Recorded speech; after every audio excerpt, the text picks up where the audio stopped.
A Bíblia não diz que teve alguns que não receberam, aqueles que talvez se viram com pouca capacitação, talvez não tenham tido a oportunidade de estudar, talvez tenha começado a trabalhar muito cedo, talvez não tenha tido muitos recursos, mas a Bíblia fala que aquele o Senhor deu um, a outro deu 2, o Senhor entregou 3, a outros 5. Toda teologia vai te pedir uma prática, vai gerar um perfil e vai produzir uma consequência. Tudo aquilo que nós formos fazer para Deus, será necessário que possamos desenvolver algo, e tudo aquilo que nós vamos fazer, meu pai costuma dizer que gera desdobramentos eternos. Tudo aquilo que vamos fazer vai gerar lá na frente um retorno para nós, seja ele positivo ou seja ele negativo.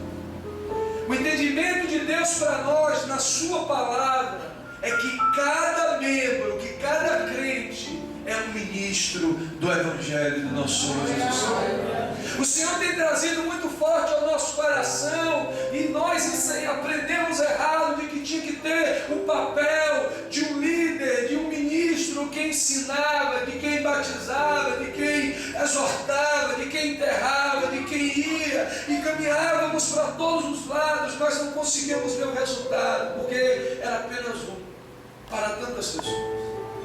O Senhor trouxe o entendimento no livro de Atos, quando o Senhor enviou a igreja, e a igreja começou a crescer muito, porque eles tinham o entendimento de que todos eram ministros, um cuidando do outro, um pastoreando o outro, um amando o outro, e servindo, como a palavra do Senhor conta lá no livro de Atos.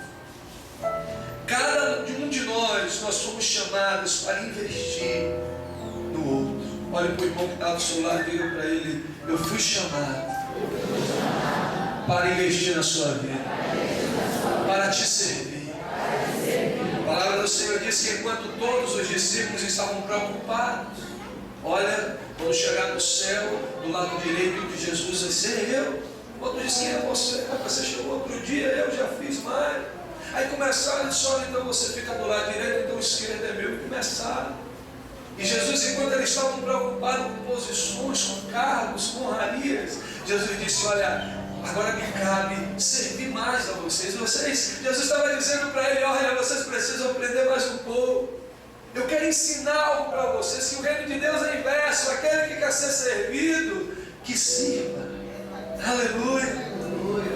O grande encargo do Senhor para nós nesses 9 anos de vida é entender que fomos gerados para servir Jesus na vida do nosso irmão.